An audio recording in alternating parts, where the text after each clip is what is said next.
in the story of Adam and Eve, God is not least.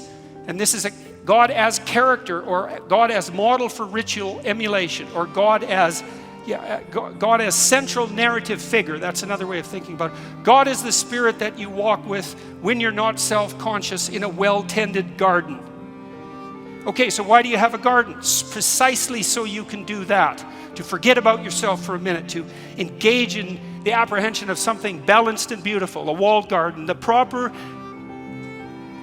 integration of culture and nature, and the proper apprehension in that situation frees you of your self-conscious burden. And so for a moment you enter that transcendent state that's associated with the Edenic paradise. So that's God in that story.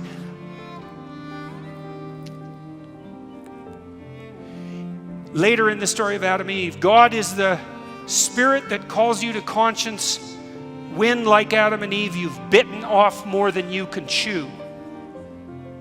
In the story of Cain and Abel,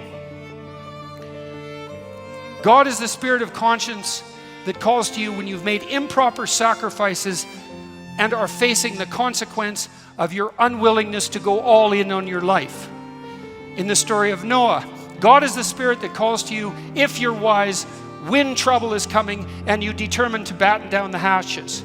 In the story of Abraham, God is the spirit that calls the overprotected and unwilling, despite their resistance, out into the adventure of their life.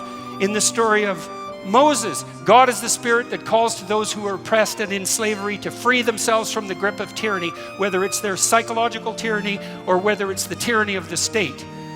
And so all of those stories point to an underlying transcendent unity of character, let's say, which is the proper model for worship and celebration and ritual emulation that's united, that's the antithesis to the, let's say, darker and more multiplicitous spirits that might rule the world. And part of the religious enterprise is the elaboration and understanding, and then the incorporation, ingestion, and modeling of that spirit in your own life. And to the degree that you do that, you do what the Logos did at the beginning of time in Genesis. You use truth, truthful speech, guided, let's say, by love, to confront the transforming horizon of the future, the chaos and potential of the transforming horizon of the future, and turn it into the habitable order that is good. And that's a manifestation of the image of God that man and women are made in.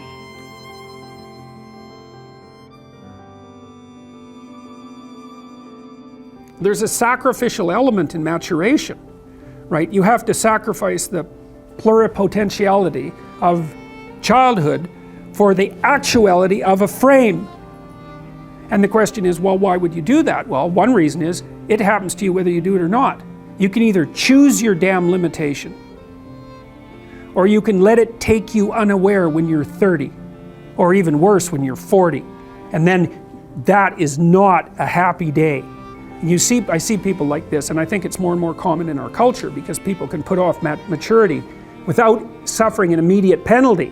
But all that happens is the penalty accrues, and then when it finally hits, it just wallops you. Because when you're 25, you can be an idiot. It's no problem. Even when you're out in a job search, it's like, well, you don't have any experience and you're kind of clueless. It's, yeah, you're young, it's no problem. That's what young people are like, but they're full of potential. Okay, well, now you're the same person at 30. It's like people aren't so thrilled about you at that point. It's like, what the hell have you been doing for the last 10 years? Well, I'm just as clueless as I was when I was 22. It's, yeah, but you're not 22. You're an old infant, right? And that's an ugly thing, an old infant. So, part of the reason you choose your damn sacrifice, because the sacrifice is inevitable, but at least you get to choose it. And then there's something that's even more complex than that in some sense, is that the problem with being a child is that all you are is potential, and it's really low resolution. You could be anything, but you're not anything. So then you go and you adopt an apprenticeship, roughly speaking, and then you become something. And when you're something, that makes the world open up to you again.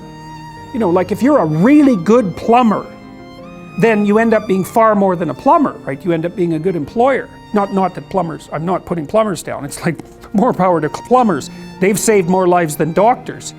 So, hygiene, right? So, you know, if you're a really good plumber, well then you have some employees, you run a business, you train some other people, you enlarge their lives, you're kind of a pillar of the community, you have your family.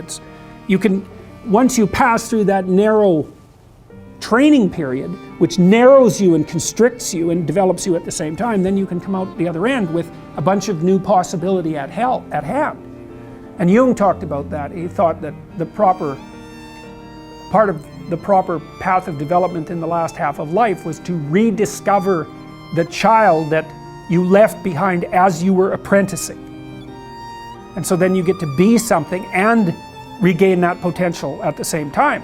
Very, very smart. Well, he was very, very smart, so that's very wise.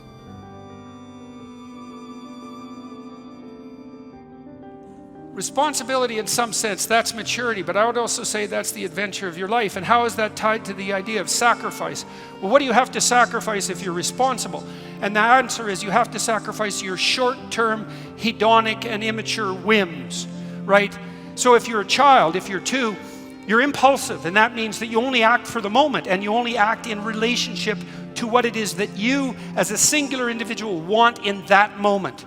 And that's just not a tenable solution to the complexities of life, because you don't just exist in a moment.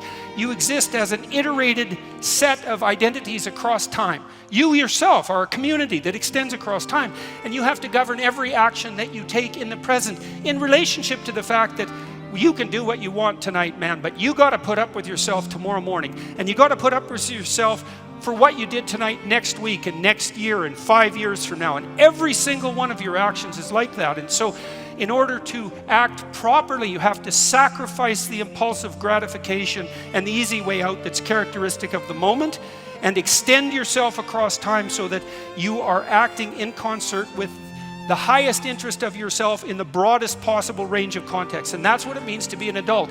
And you do exactly the same thing with other people. In a relationship, in a marriage, you're not just who you say you are from moment to moment.